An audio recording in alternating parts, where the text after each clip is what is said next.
ಮತ್ತು ನಾನು ಈ ಒಂದು ನಮ್ಮ ಅಖಿಲ ಭಾರತ ಶರಣ ಸಾಹಿತ್ಯ ಪರಿಷತ್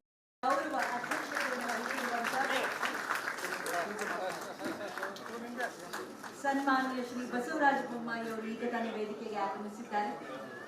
ನಮ್ಮ ಇಂದಿನ ಕಾರ್ಯಕ್ರಮದ ಪ್ರಶಸ್ತಿ ಪ್ರದಾನ ಮತ್ತು ಎರಡನ್ನೂ ಕೂಡ ವಹಿಸ್ತಾ ಇದ್ದಾರೆ. ಮಾನ್ಯ ಮಾಜಿ ಮುಖ್ಯಮಂತ್ರಿಗಳು ಮತ್ತು ಲೋಕಸಭಾ ಸದಸ್ಯರು, ಹಾವೇರಿಯ ಲೋಕಸಭಾ ಸದಸ್ಯರು ಅತ್ಯಂತ ಗೌರವದಿಂದ ವೇದಿಕೆಗೆ ಬರ್ಮಾಡ್ಕೊಳ್ತಾ ಇದ್ದಾರೆ.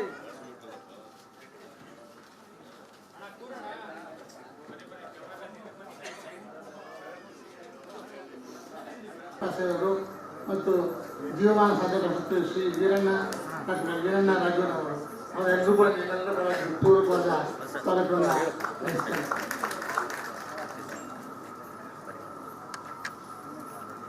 ವಿಶೇಷಪಟ್ಟು ನಿನ್ನೆ ತನಕ ದುಬೈಯಿಂದ ಬಂದು ಈ ಕಾರ್ಯಕ್ರಮ ಭಾಗವಹಿಸ್ತಾ ಇದ್ದಾರೆ. ಸಂಸದರು ಅಷ್ಟೇ ಸಿಂಗಾಪುರ್ನಿಂದ ಬಂದು ಈ ಕಾರ್ಯಕ್ರಮ ಬಂದಿದ್ದಾರೆ. ಅವರಿಬ್ಬರು ಕೂಡ ಭಾರತಕ್ಕೆ ಸ್ವಾಗತ.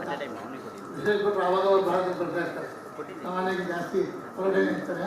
ಆವಾಗ ಅವರು ಭಾರತಕ್ಕೆ ಬಂದು ಬಟ್ಟೆ ಬದಲಾಯಿಸ್ತಾರೆ. ಇನ್ನು 2 ನಿಮಿಷಗಳಲ್ಲಿ ಬಸವಗೊಂಡಿದ್ದಾರೆ. ಎಲ್ಲ ಮಾಧ್ಯಮದ ಮಿತ್ರರಿಗೆ ಆದ ನಮ್ಮ ಆಹ್ವಾನದಲ್ಲಿ ಬಂದಿರ್ತಕ್ಕಂಥ ನಮ್ಮೆಲ್ಲರಿಗೂ ನನ್ನ ಸಹೋದರಿಗಳಿಗೂ ಹೃತ್ಪೂರ್ವಕ ಸ್ವಾಗತ ಬಯಸಿ ನಮ್ಮ ಅವಕಾಶ ಕೊಡ್ತಾರೆ. ನಮಸ್ಕಾರ.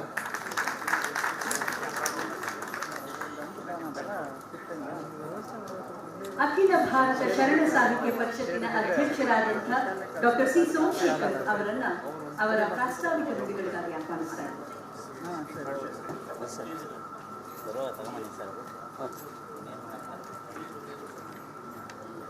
ಕರಿಯಲಿತ್ತಡೆ ಒಳ್ಳೆ ಅನ್ನುವ ಆದ್ಯ ವಚನಕಾರ ಜೇಡರ ದಾಸಿಮಯ್ಯನವರ ಮಾತನ್ನ ಸ್ಮರಿಸಿಕೊಳ್ತಾ, ಈ ದಾಸಿಮಯ್ಯನವರು ಹೇಳುವ ಇದು ಸಾಮಾಜಿಕ ಸಂಘರ್ಷಗಳ ನಡುವೆ, ನೊಂದವರ ಶೋಷಿತರ ಬೆಂದವರ ನಡುವೆ ಲೋಕ ಕಲ್ಯಾಣಕ್ಕಾಗಿ ರಚಿತವಾದಂತಹ ಅನುಭವ ಸಾಹಿತ್ಯವೇ ಅದು ವಚನ ಸಾಹಿತ್ಯ, ಶರಣ ಸಾಹಿತ್ಯ. ಅಪ್ಪನು ನಮ್ಮ ಮಾದಾರ ಚೆನ್ನಯ್ಯ, ಬೊಪ್ಪನು ನಮ್ಮ ದೋಹರ ಕಕ್ಕಯ್ಯ, ಚಿಕ್ಕಯ್ಯ ನೆಮ್ಮಯ್ಯ ಕಾಣಿಲಯ್ಯ ಅನ್ನುವ ಮಾತಿನಿಂದ ಅಸ್ಪೃಶ್ಯರನ್ನ, ಶೋಷಿತರನ್ನ ಅಪ್ಪಿಕೊಂಡು ಅವರಿಗೆ ಸ್ವಾಭಿಮಾನದ ಅಸ್ಮಿತೆಯನ್ನು ಉಂಟು ಮಾಡಿದಂತಹ ಒಂದು ವಿಶಿಷ್ಟವಾದ ಸಾಹಿತ್ಯ ಶರಣ ಸಾಹಿತ್ಯ.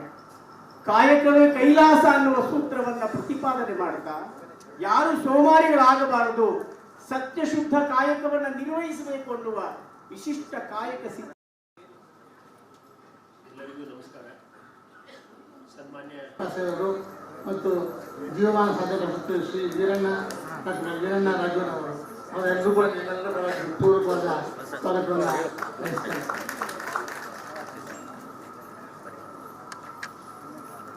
ವಿಶೇಷಪಟ್ಟು ನಿನ್ನೆ ತನಕ ದುಬೈಯಿಂದ ಬಂದು ಈ ಕಾರ್ಯಕ್ರಮ ಭಾಗವಹಿಸ್ತಾ ಇದ್ದಾರೆ.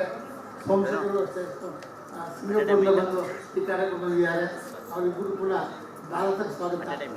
ವಿಶೇಷಪಟ್ಟು ಆವಾಗ ಅವರು ಭಾರತಕ್ಕೆ ಬರ್ತಾ ಇರ್ತಾರೆ. ಸಾಮಾನ್ಯವಾಗಿ ಜಾಸ್ತಿ ಹೊರಗಡೆ ಇರ್ತಾರೆ.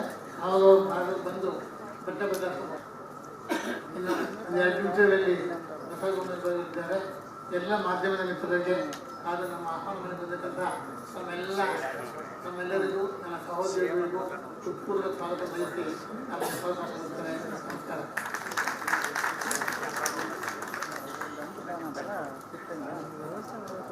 ಅಖಿಲ ಭಾರತ ಶರಣ ಸಾಹಿತ್ಯ ಪರಿಷತ್ತಿನ ಅಧ್ಯಕ್ಷರಾದಂಥ ಡಾಕ್ಟರ್ ಸಿ ಸೋಮಶೇಖರ್ ಅವರನ್ನ ಅವರ ಪ್ರಾಸ್ತಾವಿಕ ನುಡಿಗಳಿಗಾಗಿ ಆಹ್ವಾನಿಸ್ತಾರೆ.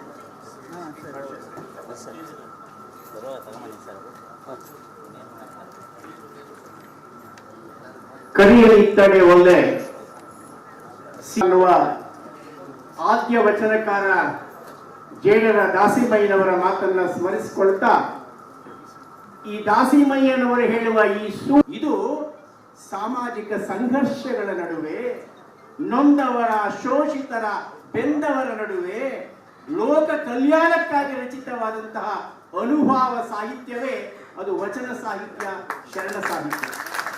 ಅಪ್ಪನು ನಮ್ಮ ಮಾದಾರ ಚೆನ್ನಯ್ಯ, ಬೊಪ್ಪನು ನಮ್ಮ ದೋಹರ ಕಕ್ಕಯ್ಯ, ಚಿಕ್ಕಯ್ಯ ನೆಮ್ಮಯ್ಯ ಕಾಣಿಲಯ್ಯ ಅನ್ನುವ ಮಾತಿನಿಂದ ಅಸ್ಪೃಶ್ಯರನ್ನ, ಶೋಷಿತರನ್ನ ಅಪ್ಪಿಕೊಂಡು ಅವರಿಗೆ ಸ್ವಾಭಿಮಾನದ ಅಸ್ಮಿತೆಯನ್ನು ಉಂಟು ಮಾಡಿದಂತಹ ಒಂದು ವಿಶಿಷ್ಟವಾದ ಸಾಹಿತ್ಯ ಶರಣ ಸಾಹಿತ್ಯ.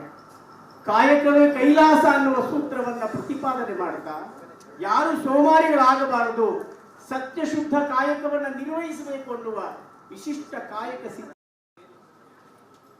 ಎಲ್ಲರಿಗೂ ನಮಸ್ಕಾರ. ಸನ್ಮಾನ್ಯ ಮುಖ್ಯಮಂತ್ರಿಗಳಾದಂತ ಮತ್ತು ನಾನು ಈ ಒಂದು ನಮ್ಮ ಅಖಿಲ ಭಾರತ ಶರಣ ಸಾಹಿತ್ಯ ಪರಿಷತ್ ಗೌರವ ಅಧ್ಯಕ್ಷತೆಯನ್ನು ವಹಿಸಿರುವಂತಹ ಸನ್ಮಾನ್ಯ ಶ್ರೀ ಬಸವರಾಜ ಬೊಮ್ಮಾಯಿ ಅವರು ಈಗ ತಾನೇ ವೇದಿಕೆಗೆ ಆಗಮಿಸಿದ್ದಾರೆ. ನಮ್ಮ ಇಂದಿನ ಕಾರ್ಯಕ್ರಮದ ಪ್ರಶಸ್ತಿ ಪ್ರದಾನ ಮತ್ತು ಅಧ್ಯಕ್ಷತೆ ಎರಡನ್ನೂ ಕೂಡ ಅವರು ವಹಿಸ್ತಾ ಇದ್ದಾರೆ. ಮಾನ್ಯ ಮಾಜಿ ಮುಖ್ಯಮಂತ್ರಿಗಳು ಮತ್ತು ಲೋಕಸಭಾ ಸದಸ್ಯರು, ಹಾವೇರಿಯ ಲೋಕಸಭಾ ಸದಸ್ಯರು ಅತ್ಯಂತ ಗೌರವದಿಂದ ವೇದಿಕೆಗೆ ಬರ್ಮಾಡ್ಕೊಳ್ತಾ ಇದ್ದಾರೆ.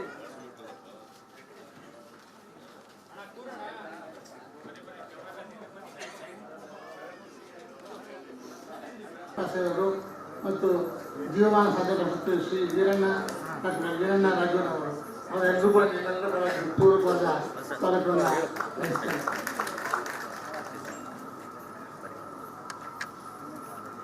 ವಿಶ್ವೇಶ್ವರಪ್ಪರು ನಿನ್ನೆ ತನಕ ದುಬೈಯಿಂದ ಬಂದು ಈ ಕಾರ್ಯಕ್ರಮ ಭಾಗವಹಿಸ್ತಾ ಇದ್ದಾರೆ. ಸೋಮಶೇಖರು ಅಷ್ಟೇ ಸಿಂಗಾಪುರ್ನಿಂದ ಬಂದು ಈ ಕಾರ್ಯಕ್ರಮ ಬಂದಿದ್ದಾರೆ. ಅವರಿಬ್ಬರು ಕೂಡ ಭಾರತಕ್ಕೆ ಸ್ವಾಗತ. ವಿಶ್ವೇಶ್ವರಪ್ಪರು ಆವಾಗ ಅವರು ಭಾರತಕ್ಕೆ ಬರ್ತಾ ಇರ್ತಾರೆ. ಸಾಮಾನ್ಯವಾಗಿ ಜಾಸ್ತಿ ಹೊರಗಡೆ ನಿಲ್ತಾರೆ. ಆವಾಗ ಅವರು ಭಾರತಕ್ಕೆ ಬಂದು ಬೆಟ್ಟ ಇನ್ನು ಒಂದು 2 ನಿಮಿಷಗಳಲ್ಲಿ ಬಸವಗೊಂಡಿದ್ದಾರೆ. ಎಲ್ಲ ಮಾಧ್ಯಮದ ಮಿತ್ರರಿಗೆ ಹಾಗೂ ನಮ್ಮ ಆಹ್ವಾನ ಬಂದಿರ್ತಕ್ಕಂಥ ನಮ್ಮೆಲ್ಲರಿಗೂ ನನ್ನ ಸಹೋದರಿಗಳಿಗೂ ಹೃತ್ಪೂರ್ವಕ ಸ್ವಾಗತ ಬಯಸಿ ನಮ್ಮ ಅವಕಾಶ ಕೊಡ್ತಾರೆ. ನಮಸ್ಕಾರ.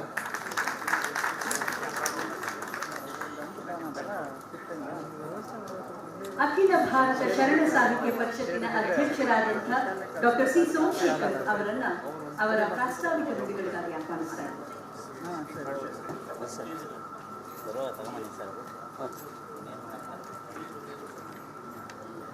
ಕರಿಯಲಿತ್ತಡೆ ಒಳ್ಳೆ ಅನ್ನುವ ಆದ್ಯ ವಚನಕಾರ ಜೇಡರ ದಾಸಿಮಯ್ಯನವರ ಮಾತನ್ನ ಸ್ಮರಿಸಿಕೊಳ್ತಾ, ಈ ದಾಸಿಮಯ್ಯನವರು ಹೇಳುವ ಇದು ಸಾಮಾಜಿಕ ಸಂಘರ್ಷಗಳ ನಡುವೆ, ನೊಂದವರ ಶೋಷಿತರ ಬೆಂದವರ ನಡುವೆ ಲೋಕ ಕಲ್ಯಾಣಕ್ಕಾಗಿ ರಚಿತವಾದಂತಹ ಅನುಭವ ಸಾಹಿತ್ಯವೇ ಅದು ವಚನ ಸಾಹಿತ್ಯ, ಶರಣ ಸಾಹಿತ್ಯ.